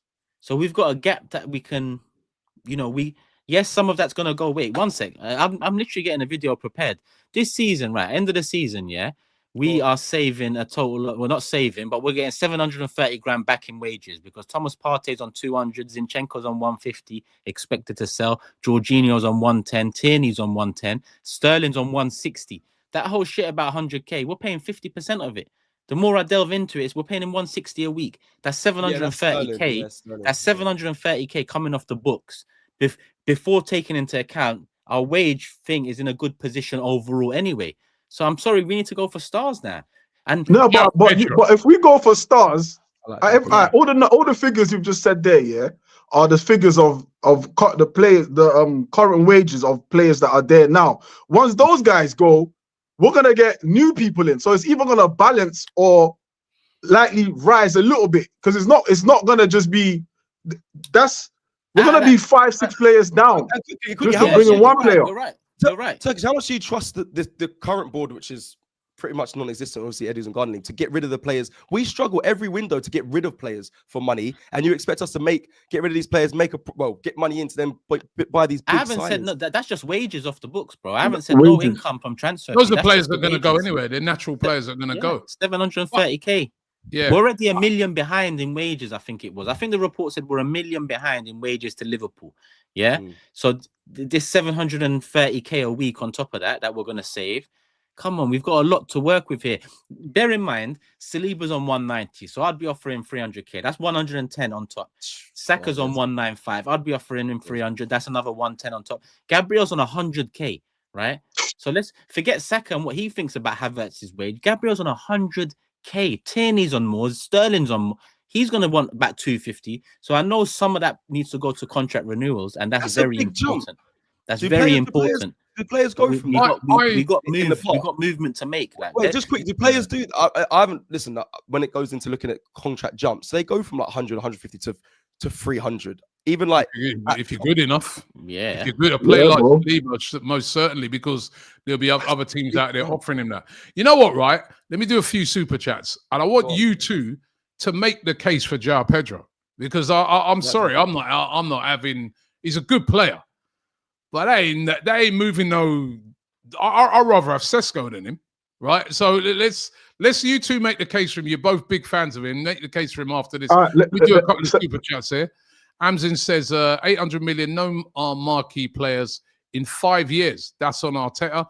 Don Tony Pulis says big up Uncle Stricto and Uncle Cecil. They don't like being called uncle, you know. They're young. Uncle. Can there actually be any confidence going into the summer window, or will it get dragged out with disappointment? Mr. Butter, says Arsenal finally finishing above City, but winning the league is the funniest thing ever. YNWAA. He's a Liverpool fan, obviously. This guy, Wavs Pizza Boy 69 says, I don't know why they didn't give Mika a chance. Mika Berry, of course, he's talking about there. Quazim says, Rob, you're wrong when you say that we fell off when Salah was out injured. To be honest, we won 10 games in a row without him and actually dropped out of the race after he returned. He even got benched, if you remember. He was throwing a strop and that. Okay, fair enough. João Pedro, Cecil, you're always talking about him. How would he move the dial for Arsenal? See, you angled the question of moving it. It's not moving the dial. I just think he's a player. No, because we want a player that's going to come in. I want a striker that's going to come in and get. We all want Isak. When was the last time a striker scored 20 goals? I think it was Aubameyang. I want a striker that will come in and score 20 goals. João Pedro ain't scoring no 20. Let me get Cecil. Let me get him. I'm ready to go as well. But go on. Let me get him. All right. So we're talking about strikers, yeah. And first of all, if we're talking about the season we've had, we're currently having now, where our replacement striker, who's Jesus, first of all, isn't even good enough. Yeah, João Pedro's better than him, right? And I'm not saying João Pedro has to be our only striker. I'm saying we can get João Pedro, who's already Premier League proven. Yeah, he causes havoc. Yeah, he scores goals. This season might not have been his most prolific in the Premier League. But let's be honest, he scores goals. Put him in a better team. I think this guy could cook. But again, I'm not saying he has to be our one and only option in that area. And also, again, if you look at what he does, he can play out wide, he can play centrally, he's good in the air, he's very strong. He's an upgrade to what we've had over the years. He's an upgrade to Nketiah, upgrade to Jesus, upgrade to Go on, Says. Get in. Let me tag you quick. Let me tag you. Loved you. Yeah, and also, listen, of course, everyone wants the Isaks of the world, but I think, like you said, if he comes in, João Pedro, he's better than what we have right now. I also think, look at Ben White from when he came from Brighton, boys. No one was rating Ben White when he came. Look what Mikel Arteta done for him. You love Ben White, Turkish. Love him. Transformed him, I think, Arteta. João Pedro could be that story as well. João Pedro is a quality player. Plays well off the left as well. And right now, didn't Matt Turner come from fucking Brighton as well or something? No. Matt Turner, he come from America. Don't do that. Don't put Matt Turner and Ben White. No, you're just saying because he came from here, he might work out as well. I don't know. I like Pedro, yeah, but I don't know. I left for 2 seconds to sort out little man, and we're talking about Pedro. I tried to. Bro, I'm talking about you lot are making me look more mad than I am. Turkish, we understand Isak is the North Star. We all want Isak, but if we go realism, what Arsenal probably going to get, if you're looking at that sort of player, I want someone to bench Havertz. And that's someone number 9. I'd rather Sesko. And that is where we are. I'd rather listen. If it came down to that, I'd rather Sesko as an out-and-out striker. João Pedro for me, he's all right. That's not going to make Arsenal much better bringing in João Pedro, right? He's barely better in my. We haven't got a striker right now, right? Listen, if Jesus played a season and João Pedro plays a season, he'd probably score around about the same amount of goals. I want an upgrade. I want someone who's going to come in and is going to get 20, or if he doesn't get 20 goals, it will be a disappointment. Someone who's an out-and-out striker, a killer. João Pedro, when I watch him play, he's not a killer. He spends half of the time falling over. Right, but he's you got João Pedro wrong, man. You need to update your profile with João Pedro. Dial for Arsenal. He doesn't move the dial for Arsenal. He doesn't. No, it doesn't necessarily move the dial, but he moves the dial in the sense. Why do we want him then? Why do we want him? No. He's not moving that dial. He's not moving that dial, but he's moving other dials. He's not moving that dial, but let's be honest, he's moving other dials. Yeah, I'm telling you this, Robbie. Yeah, when Arsenal go down 75th minute and you look at the bench here and you're looking at Jesus, it doesn't fill me with any great confidence that he's going to come on and score. João Pedro can play left and right. Yeah, if you need to move Martinelli out. Listen, he plays out on the left. He's good on. He's good. I'm not saying this is the only striker I want. But we must upgrade everything we have. We haven't replaced Nketiah. Give me a name of a big, to me. I said earlier, right? If it came down to that, then my sort of, if we can't get, we're not able to get that big marquee person. I'm like, all right, then give me Sesko and Matheus Cunha. That's to me now. Then where Matheus Cunha is like my second type striker, brother. That he would be the guy that would replace like a Jesus. And I want a striker, right? So I would be, we was looking at the stats this season. Sesko scored 17 goals in the Bundesliga. That's not a bad return in 34 games. That's not a bad return. And he looks like an out-and-out striker. But for me, every time I've seen João Pedro, he's all right. But that ain't I'm not even sure if he's an Arsenal player. I want an Isco and I want someone like a Bakayoko. That sort of player, or Loom Chuana, I don't know how to pronounce that properly. Isak. Sorry. That's it's. I'm going all over the place. I'm going all over the place. I nearly logged off, bro. I nearly logged off. I was going to say Isco, Benzema. I thought we were going way back. The dream is I want Isak and a player like Bakayoko, or even I don't know how to say his name, Chuana. Bakayoko. Oh, come on. Cecil. Bakayoko. Bro, listen, we want to win a title. We're not going for the Europa League. When Robbie listen to what I'm saying. Right Isak now, you know what you're saying is crazy. What? And Isak and a Bakayoko. You're gonna need. What's that gonna do? Winger. You want to be second again? You want Bakayoko and Pedro? No, just boys. Listen, you see, you lost when I said it. But listen to what I'm saying. Strichter said João Pedro. I said, yes, I like João Pedro. I've been a fan of him for a while. Me and Rob, I've been saying his name for many a times in plenty of windows. Then I said, boys, we understand the dream of the North Star. We understand Isak is the one. Cool. I want Isak. I was screaming Isak before Robbie, when Robbie was saying, look at his injury record. You remember, Rob, every time I brought up Isak. Yeah. All right, if we don't get Isak, who then? So you said, all right, but it's unlikely we get Isak. Get João Pedro. Yeah, because we got him trying to be realistic, man. Hey, it's strict though. Come on, Pedro man. and who else? Who's your second target? I'm worried. No. You're not. You didn't even say you didn't even say. Hey, you know what, right? Look, These guys are going to enjoy the summer because it's going to be these mid players that they're talking about are the type of players we probably end up getting. So you guys will be happy. Yeah. No. I don't understand. Bakayoko. Okay. Bakayoko. He's an exciting player, bro. But I like Gyökeres. Ranieri backing up Saka now. Okay, I like Gyökeres. Okay, Gyökeres. Okay, you've raised the level a bit, man. Good. Yeah. I like Gyökeres. I'm tired of saying. I like Mbeumo. I'm tired of saying these names. Mbeumo's good, but now the only thing I'll say with Mbeumo, I love Mbeumo, by the way. I think it's quality. But would that then push back Nwaneri? I think Nwaneri's done brilliant, and I think Nwaneri will be able. He can go as a 10, innit? Nwaneri. I think if you got Saka and he's playing, and you take him off and you bring on Nwaneri, defenders are still very worried about what's coming. If you get my meaning. Yeah, but you can't because of that not stack up. You lot, we're giving you reality. Yeah, me and Cecil are talking reality, and then the moment we start talking dreamland, you're saying, but no. It's reality. You've got Nwaneri. Okay. Listen. What about Bradley Barcola? What about that? Because there's word that he's having arguments in the camp. He's not getting played as much. He's looking for a move in the summer potentially. Barcola, nice player. Is that more exciting? He's quality, but I think he'd be very, very, very expensive. I'm not moved, and I'd rather that money go on a striker because you're on about a Barcola. Our Barcola is Nwaneri. Bradley Barcola is a nice name that I would like. Leroy Sane, you may laugh at Antonio knows up at that 29 years old. He'd be available on a free, actually. There you go. A player that's coming towards the end of his contract, hasn't signed a new contract. Is that another Sterling type signing where it's a guy? What do you want me to say, Listen.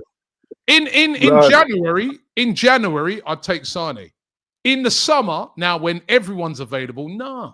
Rob, you're going to be disappointed in the. I don't know. You're gearing yourself up for something that's not going to. Hold on, I probably am. Turkish. Let me hear your team. What you want? You tell me about Bakayoko. I think he's an exciting player. He's a good player. I think he'll do well in the system. Let me get his. I like the electric. I like the electric pace from him. He's physical. When he played against us, he caused us problems. There's also a young boy. One game. What? Yeah, I mean, there's players I saw from Plymouth today causing problems to City, but in a one-off game, bro. They cause problems to Liverpool in a one-off game. I'm on about what's he do week in, week out.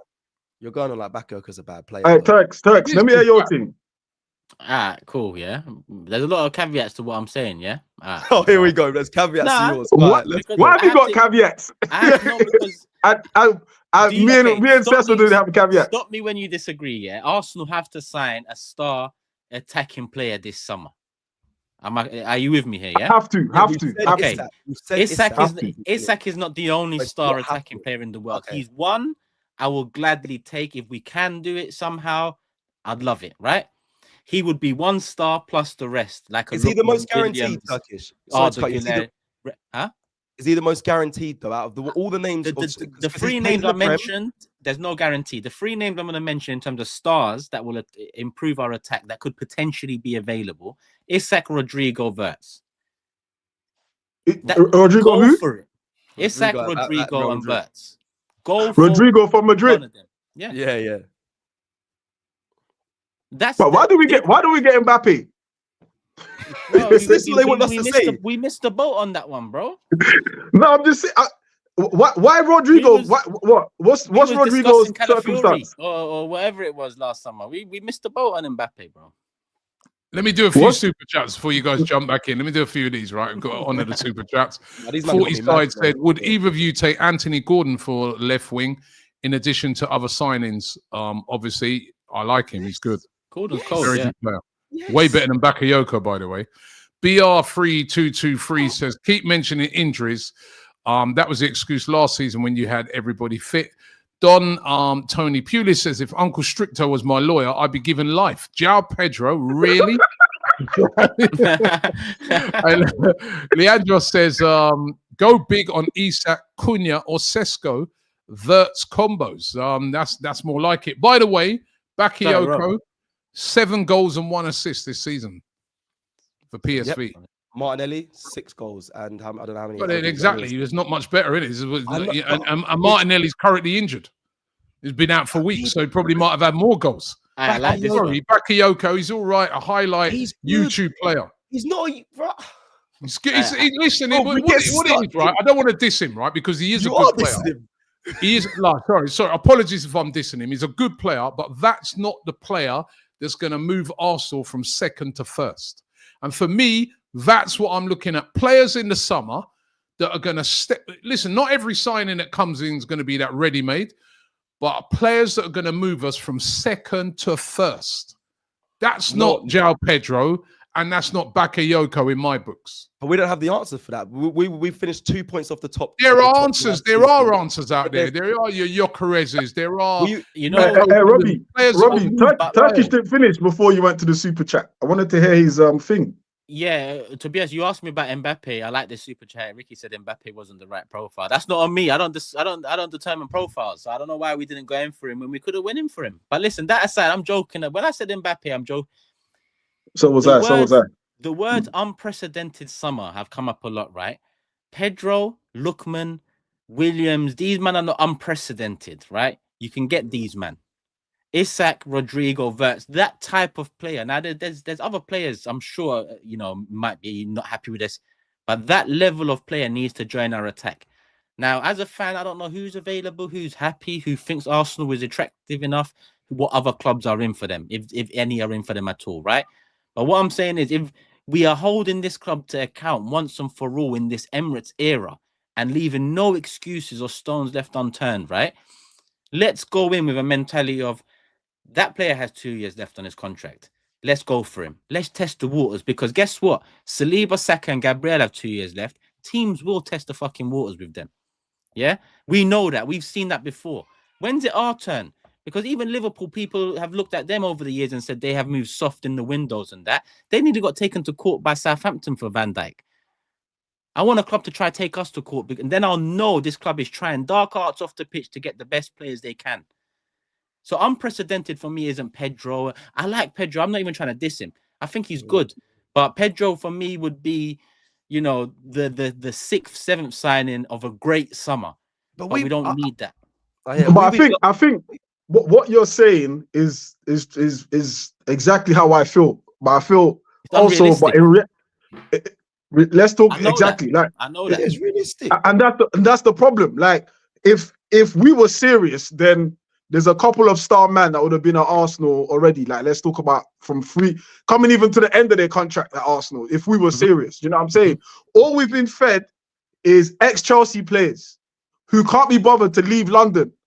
So they go to the next club, which is in London, with prestige. In fact, like that's what we're used to.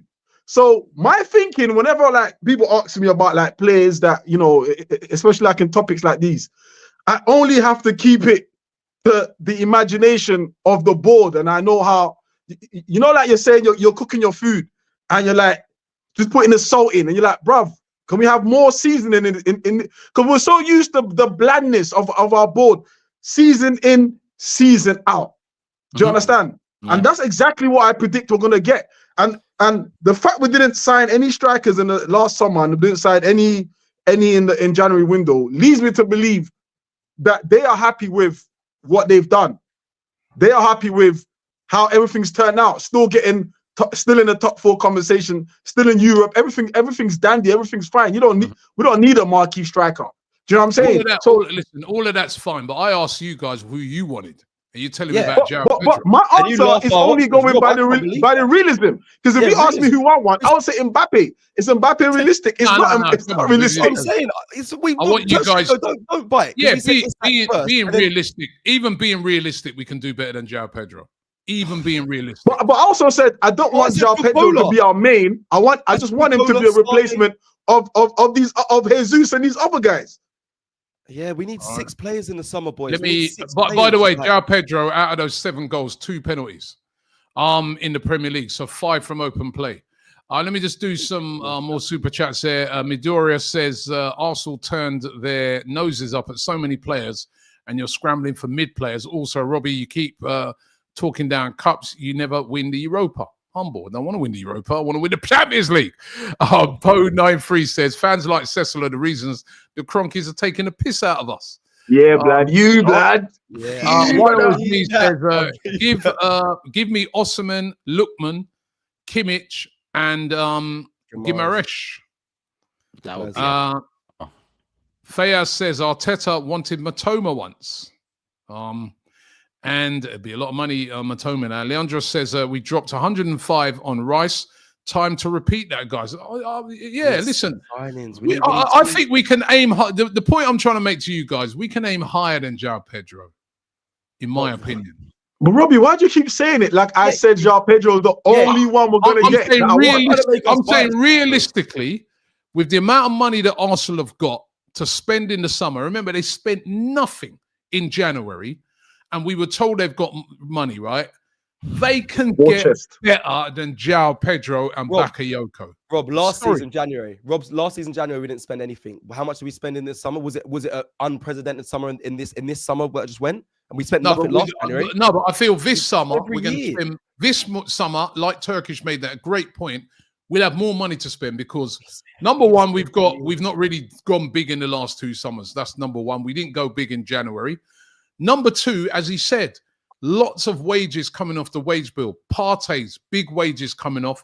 Jorginho's wages coming off the wage bill. You know what I mean? Who else? You said probably sell players like Kivior. We'll probably see Zinchenko go. These players are going to have to be replaced. These are players that are, in a player like Zinchenko, he's on good money. There's going to be money available to spend on players. There is. You said about Jorginho and partying.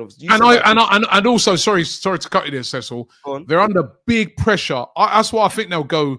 There'll be at least one big marquee this week. I just got the feeling because they're under a lot of pressure after January. They're under a lot of pressure they can't just turn up with a João Pedro in the summer. How much pressure are they under in January? You think these guys care about pressure? You think these guys feel pressure? They don't feel the fucking pressure. January, we was in 4 competitions, the 3 competitions in January. They're under pressure. What pressure are they under, Robbie? I know that. What pressure are they under? I know that, but they're at the very least, Mikel Arteta's under pressure. At the very least, Mikel Arteta's under pressure. Mikel Arteta's under huge pressure. If Mikel Arteta doesn't win nothing next season, that'll be it. I'm not talking from the club here. I'm talking from the fans. Yeah, the patience of the fans now are they're on a knife edge with Mikel Arteta. So let's be real. After January, after the fact that we're probably not going to win anything this season, it's on a knife edge with Mikel Arteta. This is a huge summer for him. Huge. He can't turn up with João Pedro and Bakayoko. I mean, listen, he can go on and have this next season. And if he doesn't win the league, he's got pressure from the fans. He leaves and gets another good job, probably in Barcelona and whatnot. I don't know. He wouldn't get Barcelona. I think he would. Or somewhere around. I mean, the truth is, if Vincent Kompany can get Bayern Munich, if Vincent Kompany can get Bayern Munich, only have them flipping relegated Burnley, then I have no doubt Arteta will go on to a better. But then again, where he goes is not my problem. I only care about what he does here, and I do admit, as much as I love what he's done here, I do admit if he doesn't get nothing over the line next season, then I have to admit. Next season for Mikel Arteta is like make or break. If he doesn't win anything, honestly, the fans will break. He has to win something substantial next season. So he's going to be under a lot of pressure. That's why I feel, and I do feel, right, even though he's made bad decisions like not buying a striker in the summer, I do feel that he wanted a forward player in January, right? And I do feel he's going to be pushing for something big. He has to. Now, for me, I'm looking at, listen, it might be a Sesko, but at least to me, I'd rather Sesko than Sesko. I don't even like Sesko. I've watched this guy's clips here. I don't get this whole Sesko obsession. I'm not even only about watching clips. I've actually watched 3 or 4 games of this guy here, and This guy's not an Arsenal player. He's got one of the worst He's touches. got 17 goals this season, and João Pedro's got 7, and he's an Arsenal player. How many did Kai Havertz get in Germany, and then he came to England and he stunk up the place? He's guaranteed to be well in the Premier League. We don't know. I'm not having Sesko. João Pedro. This season he's out injured. In the Premier League, and João Pedro's a good player. We want Rob. If you look at the comparisons, we want Isak, right? Just let's put that in mind. We want Isak. João Pedro to me is still a good player that we brought up. But we want Isak. I always go to Premier League. If we don't get Isak, right, and we brought in, if honestly, I'm just saying, this is just my opinion. Obviously, your guys' opinion's your guy. If I saw this summer João Pedro's our striker, I'll tell you, boy, brother. I'll be vexed too, bro. I'll be vexed too. If he's the only one, I'll be vexed too. All right, if it's João Pedro and Bakayoko as our forward players this summer, Cesar's gonna flip. You'll see me. I'll have a beard. I'll be the new Turkish brethren. I'm telling you. I'll go rogue, man. I didn't want to have on every video, bro. I'll have a beard. I'll be in military fatigues with an AK, bro. You know what I mean? That's how vexed I'd be. That would be the criminal act. I'm disappointed this summer, Rob. No way, bro. They can't this summer. They cannot this summer. They do what they want. I don't know where you're getting this cannot business from. Where are you getting this cannot business from? Where are you getting this cannot business from, Robbie? They will. They will. Let me tell you something, yeah. This how you tell how the Arsenal the window will go, yeah. First week of the window, yeah. If we haven't brought anyone in, forget about it. You know the trend and the pattern already, yeah? If we're not already on the phone right now, today, to agents making moves, like Turkish said, how Southampton wanted to sue Liverpool for Van Dijk. If we're not tapping people up this current moment, nothing is happening in January, in the summer. I'm telling you this now. Well, right now, the club should be trying to bring whoever they want in already now. Well, there's the talk. Listen, whether it's propaganda or not, there's the talk of Kimmich, isn't it? So that I'm encouraged by the fact that Kimmich, they're talking about Zubimendi. Those will be good signings. But me, as I said, that they cannot overlook the striker, and actually not just a striker, other forward players like a Nico Williams. Right, those are the type of players I want to see coming in, not a Bakayoko, who to me, we got Wanyeri. So I don't know why would we. Said we need cover. Yeah, but he can play both wings. We need cover. We need squad depth in that position. Ethan Wanyeri. I don't want to put Ethan Wanyeri through another. Yeah, Ethan Wanyeri, be Saka and Wanyeri, and then you get Nico Williams over on that left-hand side with either Trossard if he stays or Martinelli if he stays. Fuck off as well, and then to me, I go and get you get a striker, and if it ain't that top striker, you get like a Sesko and a Mateus Cunha, say. Maybe a Bacola, like I mentioned before, Sane, like those players as well. I've mentioned names. I think with the Sane thing now, no. In January, yes. Now, summer, when you got free reign at everybody, nah, not a Sane for me. We're going to be disappointed, man. In January, a loan till the end of the season, I would have took that. But now, what about Rashford? The loan thing, all that's out the window, bro. I want to see proper players coming in. Yeah, but sorry, Turkish, just for you coming, a couple of super chats here. Precise Sign says, which striker is going to play defender and striker like Arteta wants them to play? Striker will have to be a box-to-box player. Who is that striker? He-Man says, Robbie said he has to in January. Look what happened. You're right. But I do feel he's under more pressure because you can make more of an excuse in January and say, yeah, we wanted this guy, but we couldn't get him. We wanted that guy, but you can't do that in the summer. Sorry, let me get this one. Fire says, KSC has infiltrated AFTV with Cecil and Stricto. I can't see Stricto as a KSC mole. But if I showed him my bank account, on the other hand, apparently, if I showed him my bank account right now, yeah, he would not be saying that. Okay. Sorry, Turkish, I interrupted your point.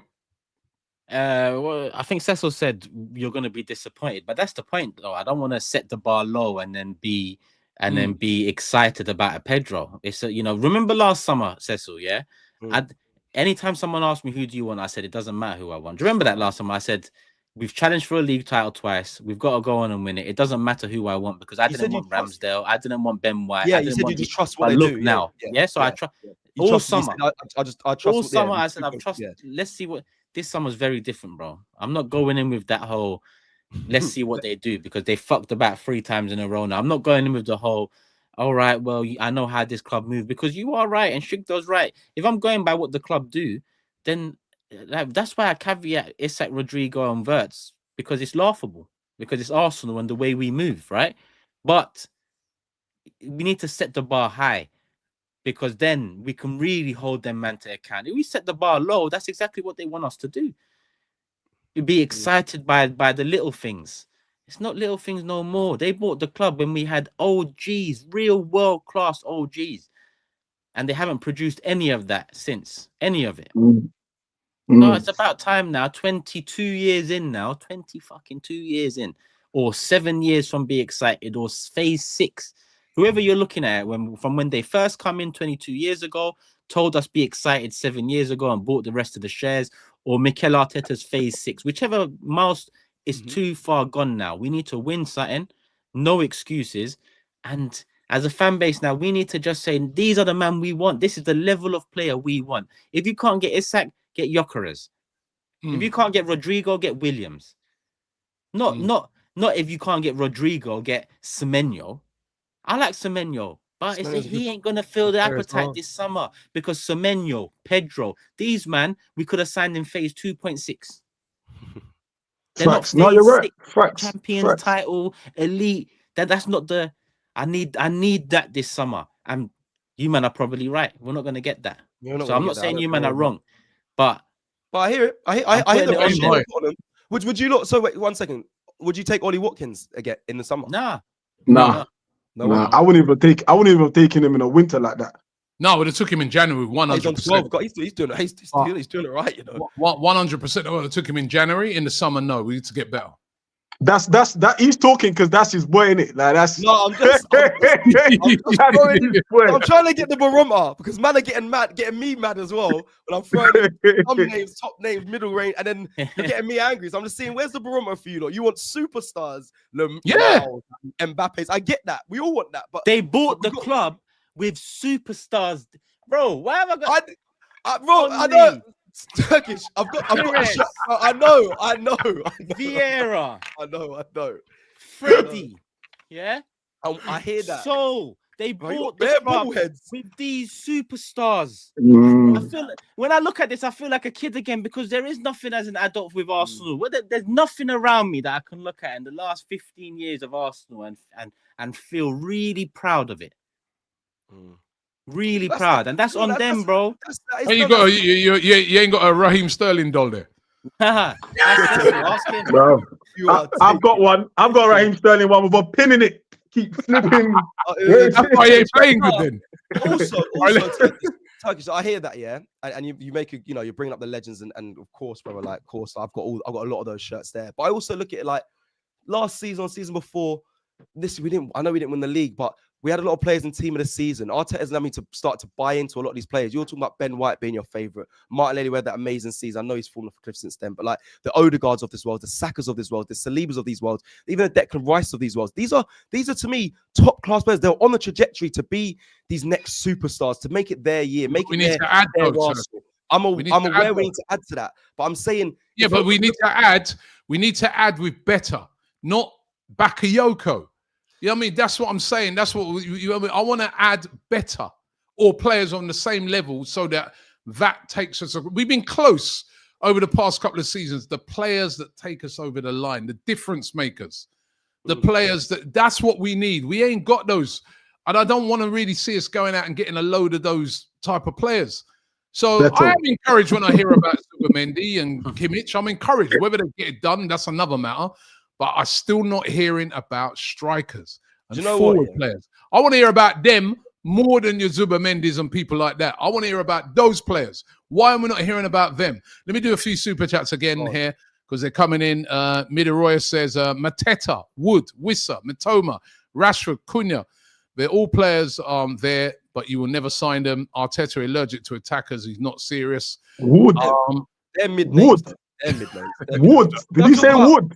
Yeah, he said Wood. They're mid. I'm saying they're mid. Nottingham Forest Wood, or is he talking about actual wood made from trees? They're not players. Mateta, those are good players, but they're not what I want either. Leandro said mid-signing will affect Saliba, etc. For them to stay. LFC Tom says until Arsenal by Nunes, they will never win. Well, you can keep Nunes, man. We don't want him either. He's What Nunes? He's obviously a Liverpool fan. Planet Anime says 30 million a year deals are all we've done, Rice included. Morton Pedersen says, Rob, LFC dropped from the end of the season with many injured players who came back, not because of Salah. Without Salah, we were 17 goals, 14 wins, 2 draws, 1 loss. Scored 40 goals, 2.3 for watch Odegaard after injury. Expect it to take time with Saka. Okay, all right. Listen, it's your club, bro. I stand corrected. Mark Arthur says Arsenal already in a contract offer for William Saliba that, if accepted, will put him on par with the club's highest earners, according to Graham Bailey. Is that true? All right, It's Graham Bailey this time. Man, heard that one. Dan says it's totally possible we drop out of the top 4. If so, forget about a war chest in the summer. I think we'll make top 4. Top 5 will probably get in there now. I think we'll finish second still. Elliot Roberts says the level of striker we bring in will show me if Arsenal, KSC really want to win the league. Great super chat, that one, Elliot. I agree. That's what's going to show me. Bringing João Pedro, that shows me they don't want to win the league. They're just I wish I hadn't said that, you know. Tony Pulis says that Uncle Cecil probably wants Higuain at this point. Where is Higuain? He must have retired now. My man's, he's older. He must be retired now. He must be on the beach. Just quickly, Bakayoko, by the way, 21 years old. I'm saying for the build, if we get this second, I like Cecil. It is what it is. Listen, he's all right. He's all right. I'm not. Is he better than Wanyeri? Oh, you can't put what you putting Wanyeri in a conversation. Wanyeri is better than most the youngsters right now. So why we want to go and buy Bakayoko for? I didn't want Havertz, but look, we got Havertz and it got us close to this is what this club has done. Havertz is better than Bakayoko. Why are we going to go and get a player that's worse? I don't know. I don't know about that. He is. All right. Bakayoko's barely an international for I know. Come on, man. You know what I mean? You can't just see. Yeah, he played against us and he beat a couple of players, right? And then now let's go and sign him. No, I want a guy that's going to move us to that next. Well, listen, basically, the player that helps us to win a title or win something. I don't think that's the guy. He's not. He's a good player for me. Summer. Yeah, for you and someone. What make you excited? Just give me one. Isak, obviously, but I hear we probably won't get him. Like it's Turkish said, a Gyökeres, a Mateus Cunha. I take Sesko if it's with a Cunha. Like he said, a Florian Wirtz. Okay. These type of players, like players that are going to come in and get me really excited, get the players around them excited to say, wow, look who we got. Nico Williams, who won the Euros. He's having a bad season now, though, no? Also, he's not having a great season. He hasn't been, but you can see what he's got when you saw him in them Euros and that. You can see what he can bring. Signing players off tournaments. I mean, I don't know, but something.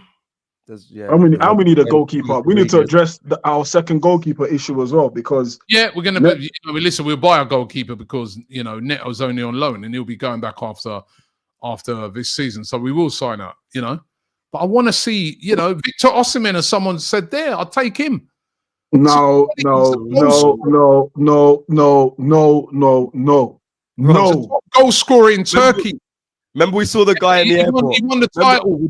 He won the title with Napoli. He pushed them to win a title. He's the top goal scorer in Turkey. Galatasaray, top of the league. He's better than what we've got by far. But that's the whole point we were saying earlier when we mentioned. He's 100 times better than João Pedro, Victor Osimhen. Who's better, João Pedro or Victor Osimhen? I said, if you're a defender, who are you going to fear more, João Pedro or Victor Osimhen? Come on, man. Nah, man. Victor is he works hard. I think they're probably on par. If I'm being honest with you. Ah, man. I think you're just overpaid. He's ugly to watch, bro. He's absolutely ugly to watch. Like, you're talking about marquee. Yeah? I think that season he had for Napoli. Listen, what people forget, yeah, Osimhen has had only one season that he scored 20 goals. One season. And that was that Napoli season. Before that, he won the league. And they won the league. They won the league, great, but you can't go off of that one season and say, yo, this. You need to see. Go on. He's a top goal scorer in Turkey at the moment. Well, how many goals? He's not. He's not. He's got. I think he's got. Wait, he scored the other night. He must have like 13 goals, but he's shy of top scorer by about 4 or 5 or something. Okay, but he still scored a lot of goals. I mean, it's an improvement. I'm surprised that Stricto is so adamant against it. I get the reasoning behind it, bro. A lot of Nigerians jump on my back. When I say that, he's from a different tribe of Stricto. Probably no, Robbie knows as well. When we speak to Nigerians, they say you do not want it. A lot people that watch. Not all of them.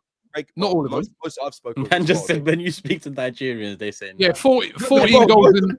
I've spoken with 14 goals in the league this season, 6 in the Europa League, 20 goals in all competitions so far. Right, and that's and by the way, right, that's 14 goals in 19 games. That's a good goal scoring record. Robbie, check his history, check his MOT, check the whole history of the MOT, bro. Right, let me check. What about Lookman? What's your thoughts on him? I love Lookman. Sorry, I love Lookman. I would take Lookman. In the top scorer. I would take Lookman. 43 million release clause for him. Cheap. Premier League knows the Premier League already. Do you know what I'm saying? Londoner. Yeah. I think he's even an Arsenal fan. When he was at Fulham and Everton, I would take him. You can come back and change your story, I suppose, but I don't know. Yeah. Listen, I'm not saying like if we get Osimhen, I'm not spitting my toys out the pram here, but I'm saying the same like Robbie saying about João Pedro. I would want Osimhen with someone else. Like, he's not the marquee signing. He's really not. If you look at his history, prior to that whole Napoli thing, he weren't banging goals. He misses. He's almost like a Nigerian Nunes. That's correct. 13 goals at Lille in 27 games before he got his move to Napoli. Still more than João Pedro. Victor Osimhen's fourth. And then before that in Germany? In the top scorers, 4th. Yeah, but then them times he was just coming, man. Turkish league. Nah, man. Not having it. Not having it. I'll take it. Don't get me wrong. But I'm not trying to hear that we spent 70 million. I think there's a lot of players better for that price. Do you think Arteta would have to change a lot of his... For all the players we're all mentioning, they have to change, apart from Isak, who, by the way, has been my number one from the jump. He'd have to change a lot of his... where we play for a lot of the players we're talking about. Is that right? He's got to change it anyway. I think I do want to see a style change next season. I really do. Not necessarily a style change, but I like to have a different way to play. Like, you can have what we have now, but just add options. Add options. Be more aggressive in the attack. I want fast wingers. I want. Well, that's why Nico Williams would be good. A couple more super chats here. Box of Oranges 84 says out on the left, Lautaro Martinez. Great plays injured at the moment, I think. No, Sohan says Gyökeres, Mateta back up, Nico Williams, Wirtz, Goulet. You're nodding your head to Lautaro Martinez. What a window. No, I was just. Oh, sorry, I was looking at how old he was. Oh, no. Stricto's nodding his head to Lautaro Martinez as well. Yeah, I am. Good player. Who do you want then? I think he's João Pedro and Lautaro Martinez. You know what? Nah, man. Martinez gonna come in and stick off the gaff. No pace. Misses a lot of hella chances. Like, he's gonna come and struggle, man. Listen, the jump from Italian football, to the Premier League is different. I think it works better the other way around when you've left English football and go to Italy. But to come from a pace, isn't it? Yeah. He will struggle, man. Hands down. He will struggle. Pedro's already ready. Pedro just, you know what I'm saying? Reverse the thing in the spot, ready.